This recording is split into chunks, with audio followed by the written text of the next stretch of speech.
Hey guys, Axelmyth here, coming at you with another video. It's that time of year again, a time of reflection for family. So please join me while I at least do one of those things. And spoiler alert, my family is not in this video.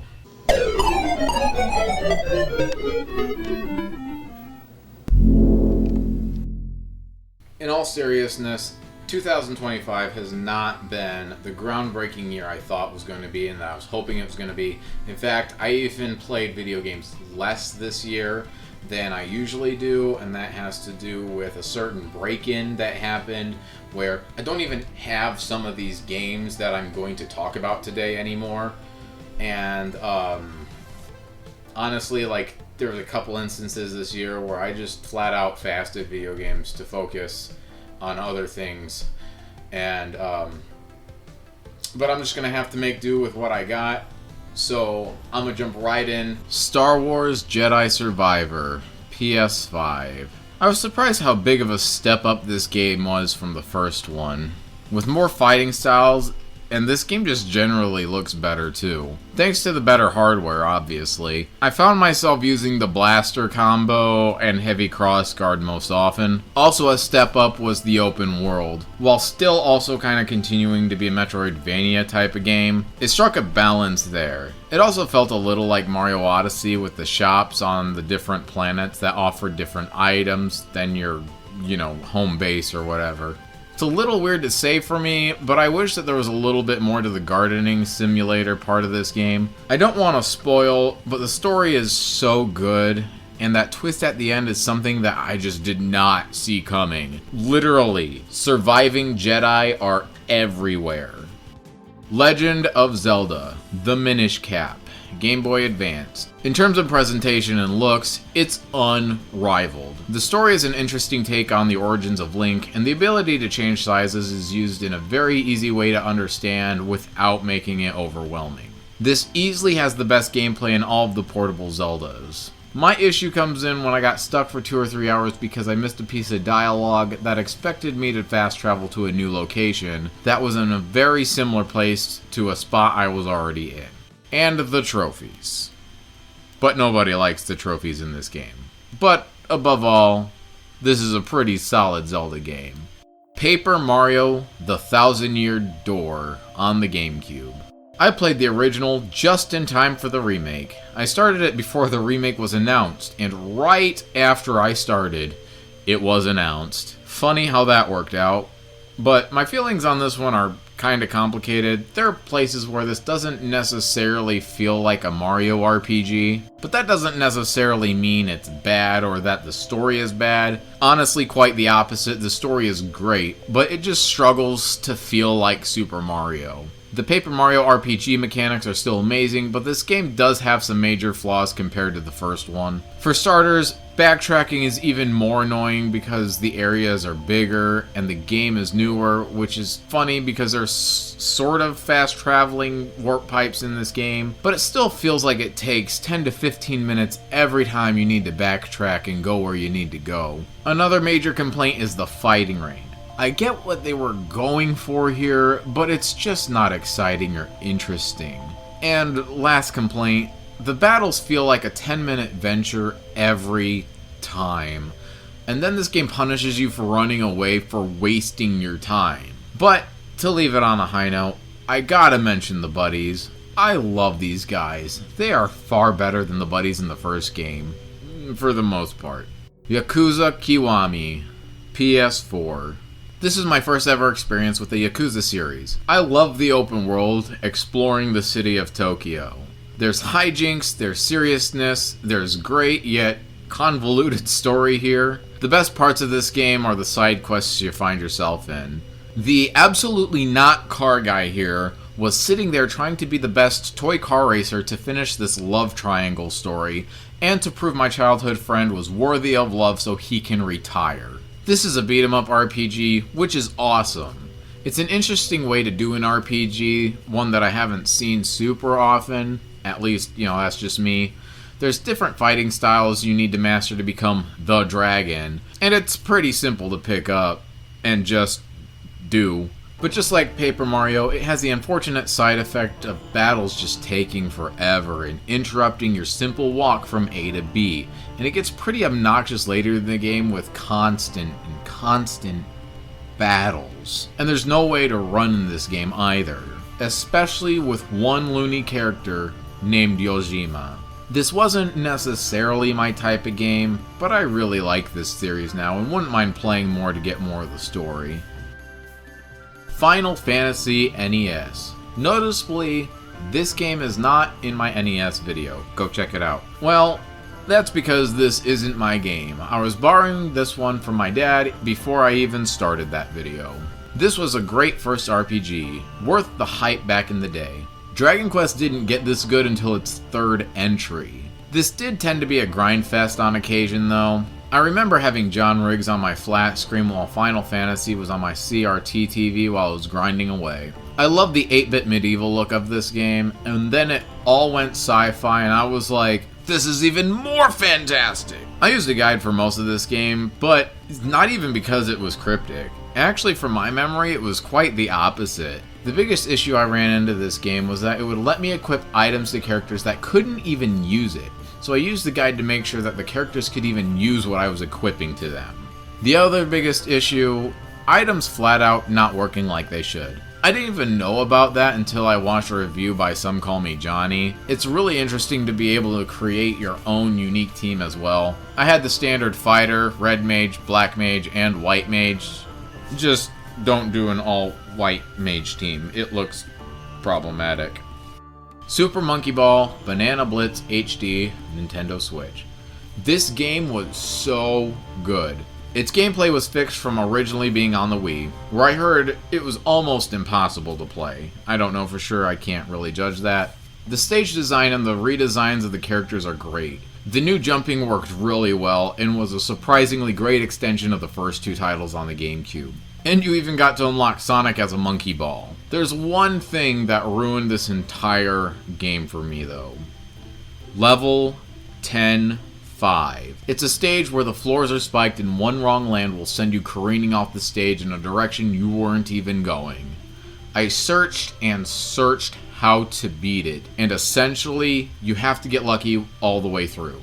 Sega, this game was so great all the way through. Why did you ruin it with such a crap stage?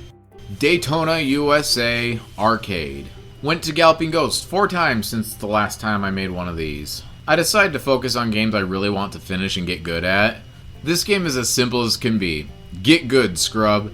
The driving is insanely smooth and fun. I struggle most with drifting. I'm not a manual driver, and it seems like to get into first place in the harder stages, you have to learn to manual car. But I will try with my automatic car anyway. Seriously, I love this one. Virtua Fighter 2 Arcade. For those not familiar with Sega's fighting game, think Dragon Ball Z Budokai before the Budokai games. Also, there's no Ki Blast. That maybe sounds boring, but its surprisingly deep gameplay keeps me invested. I haven't gotten very far, I think only the 3rd or 4th characters who I've gotten to, but it's still really fun to try on occasion. Just wish I was any good at fighting games to actually beat it. I want to note that I have played Virtua Fighter 4 at the arcade as well, but not long enough to make it into this video. Sonic Colors Ultimate Nintendo Switch. This Sonic game has some jank, but it's really not that bad. I think the worst parts are when you have to slow down to actually platform, which isn't too often, but enough to be annoying. Sonic just gets so slippery. I think it's weird that this one gets shuffled into the 3D Sonic games when most of this game is 2.5D with 3D segments. The Wisps are an okay addition. I don't know if I really care for them though. I decided to hunker down and get all the red rings and beat all the Metal Sonic races. Most of those weren't too hard. This was a really good Sonic game.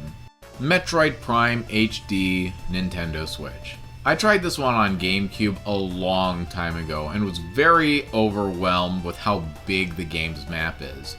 I had to push those feelings aside and keep going. This game is amazing, easily the best in the Metroid series. The story is unfolded as you scan different things and read different entries, which, believe me, it sounded really boring, but it also tells a story with the stage design. One would think a first-person shooter and a Metroidvania gameplays wouldn't mix well, but they really do here. I didn't overjump nearly as much as one would think, and you get used to it. I don't think this one has very many changes to it compared to the original, other than modern controls, but I think this gets overlooked as the best game on the GameCube a little too often. But I also recognize it's really hard when your competition is Wind Waker. Mega Man Zero, Nintendo Switch. I played these back to back and it's been a year, so please forgive me if I don't remember much from the individual games. I remember this first one being pretty fair through most of it. I think I opted to use the blaster more than the laser sword, and I don't think I used the Cyber Elves much either. I don't even remember if they were a thing in this one yet. I love the cinematic pictures that are here and there. The biggest thing I remember though is how frustrating the final boss was. The difficulty came out of nowhere. I definitely shouldn't have played this one when I was already stressed and full of self-hatred. I broke my orange Joy-Con because of it. Mega Man Zero 2, Nintendo Switch. This one added a weird cyber world. They wanted you to use it, but it also punished you for using it, which is why it was so weird. From what I can recall, this is where they introduced the Cyber Elves, but that could have also been in the first one. The Cyber Elves are mini robots that enhance Zero. I remember this game punishing you for using them as well, so I just didn't use them this time either. They added a weapon or two and a leveling system for each weapon, but I still stuck to the sword and the blaster combo mostly. I think it requires you to use the others on occasion, so it's in your best interest to grind up the other weapons too. I don't remember much of this game, but I remember it being easier than the first, especially the final boss. And I can honestly tell you, it's still a good game. Mega Man Zero 3, Nintendo Switch. I remember in this one the Cyber Elves level up with you and become stronger with you. And they finally stopped punishing you for using them. The gameplay throughout all 4 Zero games is largely the same with minor differences, such as the Cyber Elf system. I remember this game went a little more into Zero's existence, and the semi-final battle was a clone of Zero. The story between 2 and 3 merge into my head, and I've forgotten most of it. I remember the gist, just not enough to remember which moments belong to which game. And the fact that I played this back to back, not remembering the story is a me thing. It's not that these games aren't memorable. If I wrote this a year ago, I would have more definitive things to say about them. I remember this one being my favorite. The Legend of Zelda: The Wind Waker HD for the Wii U.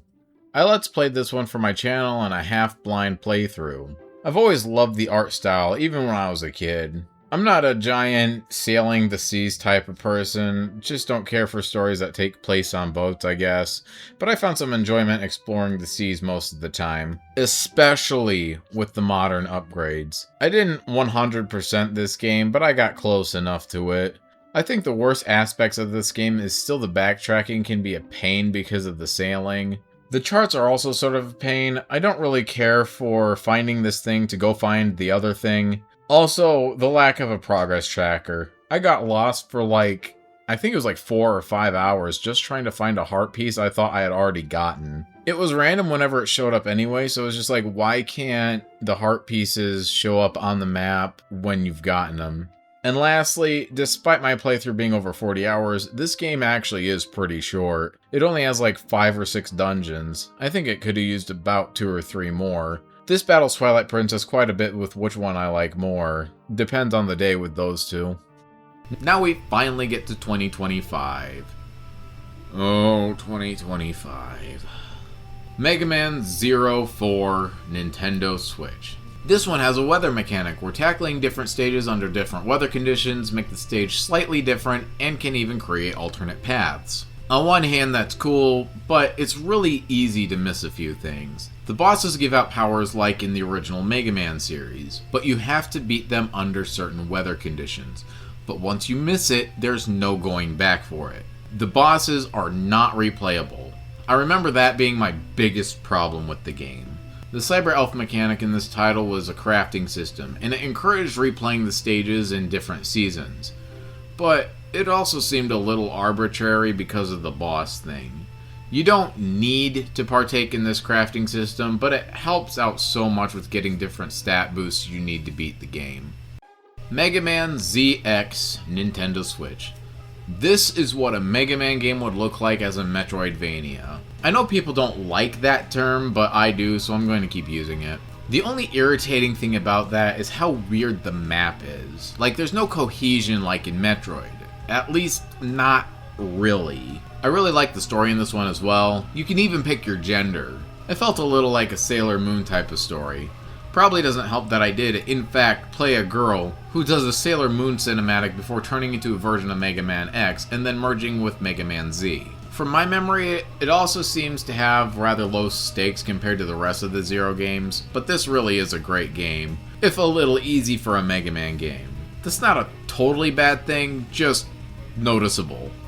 Baldur's Gate 3, PS5. Man, I am still in the middle of this game, and I know I want to talk about it again for next year. I am only adding it here to let you guys know that this game is in fact great, and it broke my heart to put it in storage for as long as I did. By the time I got it out and found out that I didn't have to restart, thank you, PSN. I was in the middle of 2 other games. I thank Jesus a lot that my physical copy didn't disappear. Cadence of Hyrule: Crypt of the Necrodancer, Nintendo Switch. I was looking forward to this game for quite some time. I heard about this one from Metal Jesus, and since it's technically a Zelda game, I felt the need to give it a shot. Unfortunately, I didn't really like this one as much as I was hoping. Everything you do is to the beat of the music, and it's a mix between a rhythm and an adventure game. But when there's so much going on and the beat picks up, it gets rather difficult. It's cool on paper, but in practice, I just don't care for the gameplay. But no one can deny this game's soundtrack rocks, and it rocks so hard. I would like this on CD or even on vinyl. I think the coolest thing is that this is a Nintendo property, but someone else was able to make such an awesome game with it. I would like to see this team tackle a bit more of a traditional 2D Zelda game next time. Sonic Superstars, Nintendo Switch. Unlike Sonic Mania before it, this game has 3D graphics. It looks a lot like the classic Sonic levels in Sonic Generations, and the gameplay is so much like that. But hey, Sonic Generations was a really good game, and I really enjoy it for what it is. This time you play as Sonic, Tails, Knuckles, and Amy Rose for the first time in a 2D Sonic. They all have different abilities and can tackle the stages differently. There's also new emerald powers you get as you progress, and they help you out in different situations. But as much as I can praise this game, I have to admit that this was another one of those games where I technically rage quit. My rage was at the utter lack of respective time the final boss gave the player. It was a fun boss with 3 phases, pretty much typical for a final boss. I kept dying and I asked myself, okay, what am I doing wrong? And I looked up a walkthrough. On a no deaths playthrough, the boss took 15 minutes. Literally 15 minutes. That means if you make it to the end twice but die before you land the last hit, you have wasted literally a half an hour on only 2 attempts. I saw that and said, nah, I'm good, and went to play the next game in my repertoire. Which just happened to be Dragon Quest XI, Nintendo Switch. I'm also in the middle of this one, and I want to get into a little more detail, but I'll save it for next time. So this time I'll say, this game is only bogged down by the fact that Breath of the Wild came out before it. Otherwise, I think this game would have been as impressive as Dragon Quest VIII was on 3DS, and I really viewed that game as the 3DS's Breath of the Wild. Dead or Alive 2, Dreamcast. This was a miracle. My older brother took this game for a while and got it fixed and working. For it to disappear with my Switch collection. Oi. But on a brighter note, before that, he brought over a Sega Dreamcast during the start of a very rough time for me, and I just remember my kids being so excited for Sonic Adventure and Soul Calibur. So actually getting to this game, we mostly played the multiplayer, but we played enough of it where I can say it was super fun. And it was better that we played every character. It wasn't even as fanservice-y as I've heard people say about this.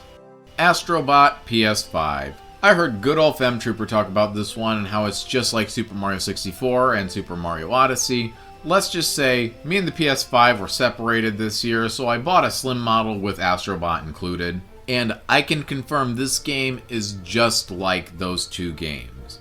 But there's something I noticed that's a little different, and this is a bit more of a complaint. I just don't think that the stage maps are very interesting or challenging if you're just going through them.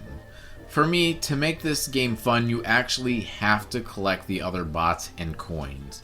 This game makes it accessible enough to do so at least, and it's not irritating so much, but my kids also love Astrobot now. I hope Sony keeps this little guy around and maybe experiments with other gameplay styles with him. This mascot is right up there with Sonic, Crash, and Mario. Virtua Fighter 5, PS3. I finally got my PS3 hooked up, and it's only been 2 years. This was the game I went straight for because it had a physical version on the console. I don't really know what to say about it though. I love the character designs and the alternate costumes are pretty cool. The gameplay hasn't changed too much from VF2, but you can move freely around the stage, which is new, so there's that. I'm really hoping to hop on the VF6 train when it comes around. House of the Dead Arcade, another Galloping Ghost game. I didn't start this playthrough though. I was walking around and a friend I was with had both pistols and was trying to Rambo this game. Then asked if I wanted to join, so I did. I love the House of the Dead series, and I have no idea what it's actually about, but I love the low polygon look. I've always found it charming. It also helps that the light gun games are awesome, fun, and rock anyways. Teenage Mutant Ninja Turtles, Turtles in an Arcade, Turtle Power for the PlayStation 5. This one is very accidental on my list, and I just find that funny. I had some downtime and my son really wanted to play a Ninja Turtles game, and the collection is the only one I have, so I turned it on the first arcade game because I knew TMNT2, the arcade on the NES, was based off of it, and I was a little curious, so we played it. We probably used a metaphorical $30 in quarters and finally got to the end in only a half an hour. Literally a half hour is all this game took. This game was pretty fun, and it's also fun to know that it is in fact a 4-player game. Split Fiction, PS5. I actually heard about this one from the Nintendo Switch 2 Direct. I heard it was a 2-player game and I wanted to play this one with my son so bad. Figured I'd play it on the PS5 and not the Switch 2 though. The story in this one sticks out to me. It's a sci-fi writer and a fantasy writer that get stuck in their stories and trying to get out. I don't want to spoil anything beyond that, but I can see corporations doing this sort of thing, if it isn't already. This would make a great movie also, I gotta say. The gameplay reminds me a lot of the LEGO games back from 2005 and 2007. The puzzles tend to be pretty simple as you help each other platform across the stage to the next portal, but it's a little too dirt simple if you catch my drift. There's no collectibles, there's no money to upgrade anything. I just don't know how replayable this game is because of the lack of other things to do except the story is all I'm saying. Final Fantasy VII, PlayStation. This is the first time I have ever played this game. Unfortunately, I didn't grow up with the OG PlayStation, nor did we really get PS1 games after we had a PS2. I love the look and vibe of this game. The characters are, well, I like the main 4, and the others I just don't see the need for, especially since you can customize the characters any way you want to, and change that depending on what is needed for the situation. There's not really a class system like in other RPGs, it's mostly just equipping different spells and effects called materia. I like this system, but it has me feeling like the rest of the characters just don't need to be here. The story is okay, but surprisingly deep when you stop to think about the events. One of my favorite parts is when the main character has a mental breakdown, but this game isn't always great at pointing you in the direction that you need to go. I had to use Google and Dapper Cthulhu's help a bunch. There's some other things in this game that have me thinking it's kind of mid, but the worst part is pretty much the end. Not the ending, mind you, but the final area. It's a pain in the arse to get out of there for more supplies, and there's enemies with insta-kill moves. It was so frustrating, it almost ruined the game for me. I was pretty much at the level I needed to beat the game, and one insta-kill move unalived me fast. Just when I was really getting into the story, too. Well, guys, that's a wrap for the last couple years. I hope you'll stick around for the Genesis video coming up soon. So hit the subscribe button and hit the bell icon if that interests you at all. And I hope you like this video. I hope you click the like button. But above all, I hope you enjoyed it and got something out of it. And if you didn't, well, honestly, that's okay too. I still hope you somewhat liked this video or somewhat enjoyed it. But until next time, guys, this is Axelmyth, and I will see you later. Mother Mechanic. Degeneration. Degenerates. Sonic degenerates. Sometimes I type things different than what I actually speak, so then it throws me off.